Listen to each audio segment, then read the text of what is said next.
Here's something you don't see every day. David Hasselhoff in a horror movie. Witchery is a 1988 horror film from director Fabrizio Lorenzi. The movie opens where most good horror films do, in the shower. Linda's drying her hair and is visited by the ghost of Agnes Moorehead. She's a real estate agent and is setting up an appointment to show a couple an abandoned house on an island. Meanwhile, in the house, Leslie's reading a romance novel to Gary.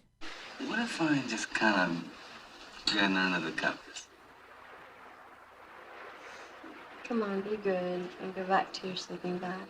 You're gonna deny the Hoff? Yeah, whatever, lady. You'll be wishing you did after I'm starring in Baywatch. In another part of the house, the gender-swapped version of Grandpa from Hack-A-Lantern is doing some sort of ritual. You have intruded upon the ceremony of blood. The next day at the real estate office, did they really have a blown-up Monopoly card as their rates? Linda's late, so Jerry's gonna show the couple the house. Mr. Brooks is kind of a creep. Jane and her son Tommy are going with their parents to look at the house. Hi kids, I'm film and television star Linda Blair. I know it's not easy to get good child actors for low-budget movies, but...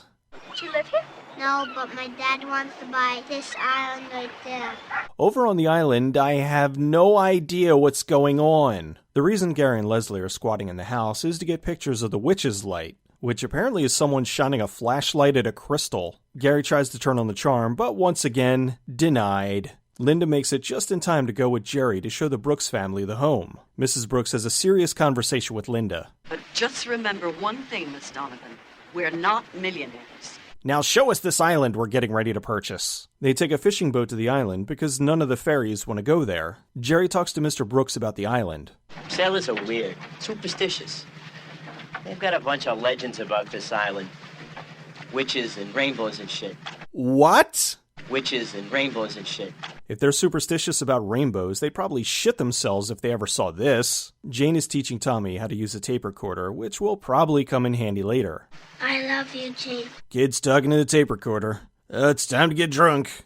Ah! Gary's trying to fix the film projector when they see the boat coming. Since they're not supposed to be on the island, they hide. The captain drops them off and they go to investigate the house. Jerry is starting to sound like Jerry Lewis. I think with just a few minor renovations, you'll find it virtually pays for itself. Okay, the whole time leading up to the house, the Brooks are only going to look at it. First we'll see the place, and then we'll decide. But now they purchased it? But you bought it for a song. Way low market value. Oh, why did we have lunch at Del Taco? The best thing to do while visiting a broken down abandoned house is let a young child wander aimlessly unsupervised. Tommy runs into the Lady in Black. Is it me or does it look like somebody drew a dick over here? The captain sees the Lady in Black. Ugh, I must be sobering up. I'm starting to see ghoulish old ladies again. Oh, good. Oh, that took care of it. Oh no, Booze, you failed me! Jerry tells the story of the previous resident. She was a movie star that lived here until she got old. Her last picture never even came out. I guess she paid off the producers not to put it on the market. Too bad it wasn't Jack and Jill. The Lady in Black kills the captain and steals the boat. Would this be Ghost Theft Auto? Jane took some of Lewis's pills and falls into the bathtub, which is really a time portal. Oh, my mistake. She wandered into a Halloween adventure. Are they cooking a baby? I guess so. I want my baby back, baby back, baby back, baby back, baby back, ribs. This sends Jane over the edge and she passes out, only to wake up back in reality. Jane, calm down, honey. How could she calm down? Look at this face. They go to leave, but notice the boat's gone. Tommy points out the Lady in Black, and they rush in, only to catch Gary. I'm not sure who's the worse actor, Tommy or Leslie. And that's why I was determined to visit this island. It's a mystery which fascinates me. The water's too rough to leave in Gary's boat, so they have to wait until Jerry's father notices. As soon as my dad realizes we're not back yet, he'll take care of everything.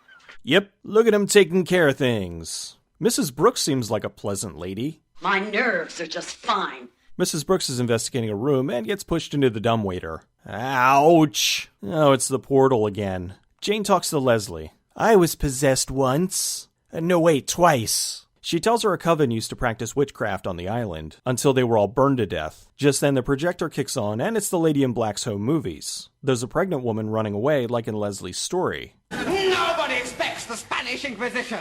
Some footage of the island, and then a man in an afro wig jumps out the window. The lady in black does the audience a favor and has one of her minions sew Mrs. Brooks's mouth shut. She now has achieved permanent duck lips. Seems Jane got off pretty easy. Now that she's done with her, the lady lodges Mrs. Brooks in the fireplace. So naturally, the group starts a fire. Something smells delicious! Jerry and Linda decide to sneak off. When trapped in a house overnight with clients on a potential $1 million sale, the last thing you should be doing is fucking your coworker. Gary puts the moves on Leslie, and this time she seems to be into it. Go Gary!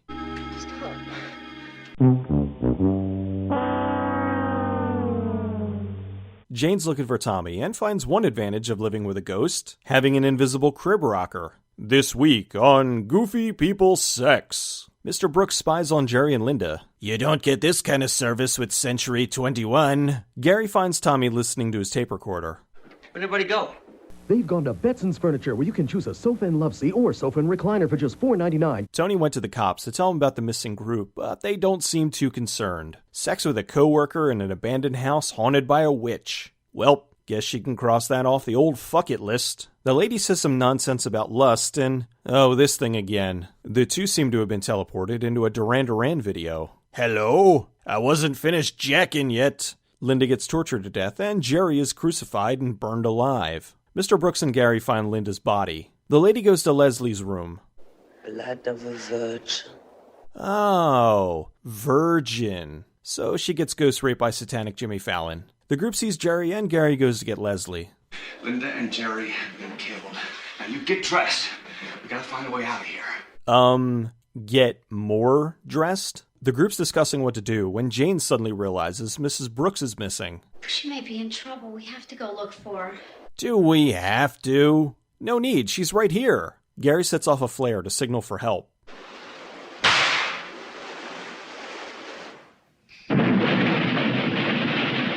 Holy shit, what was in that thing? The lady puts a curse on Mr. Brooks, and he gets a wicked nosebleed. He then proceeds to spill Kool-Aid all over the room. The police finally do something, and take a helicopter out to the island. The lady traps them inside, so the police can't see them. Why not land and check the place out? Nah. Gary and Leslie go upstairs, and Linda Blair's been possessed. Again.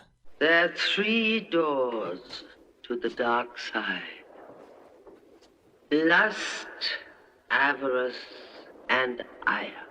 I thought fear was the door to the dark side. The lady's plan is to be reborn in Jane's baby or something. Leslie gets the boat ready, and Gary goes to rescue Tommy. Don't worry, kid. Mitch Buchanan to the rescue! I'll be ready. He finds him, but gets impaled. Leslie goes looking for Gary, but finds a possessed Jane. Oh dear, there goes the boat! I'm kinda liking her new look. Possessed Jane is strangling Tommy, but he drops his tape recorder. I love you too. Jane's able to take control, and once again, gets a guy with an afro wig to jump out the window. Somehow, Leslie and Tommy get off the island. She's in the hospital when she discovers... You don't have to worry. It won't have any effect on the baby. My baby. Like Ghosthouse, this was another joint American-Italian production filmed in Massachusetts. Also like Ghosthouse, it was renamed to fit into the La Casa series, which was Evil Dead in the US, making this La Casa 4, Evil Dead 4 in Italy. The movie was directed by Fabrizio Lorenzi, who did another famously renamed film, Contamination Point 7, which was renamed to Crawlers, which was renamed again to Creepers, and finally, Troll 3, even though there aren't any trolls in the movie. Well, that didn't stop Troll 2. Although with that, it kind of makes sense since they were goblins, and most people would think that they were the same thing. But in Troll 3, the monster was roots that had mutated from toxic waste and was eating people. I wonder if this cover went over well in Japan. After Knight Rider ended in 1986, David Hasselhoff was doing low-budget stuff like this, and lovable Zanies too. Things definitely took a turn for the better when he starred in Baywatch in 1989. The show went on to be, at one point, the most watched syndicated show in history. I wonder why. While the movie isn't as entertaining as Ghosthouse, it is scarier, mostly for the weirdness that is the Lady in Black. Also, for being a pretty low-budget film, some of the gore effects look quite good, although some of them, not so good. This is an odd movie that really isn't geared for a mainstream audience. It's definitely more for horror aficionados and lovers of Italian exploitation. The story is somewhat convoluted, but most people aren't paying attention anyway. It's a rarity where not only is it a film where David Hasselhoff gets killed, but he doesn't get the girl either.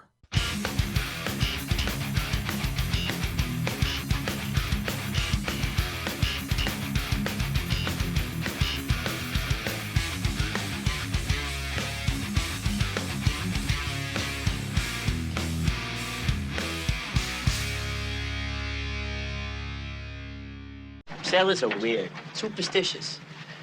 They've got a bunch of legends about this island. Witches and rainbows and shit.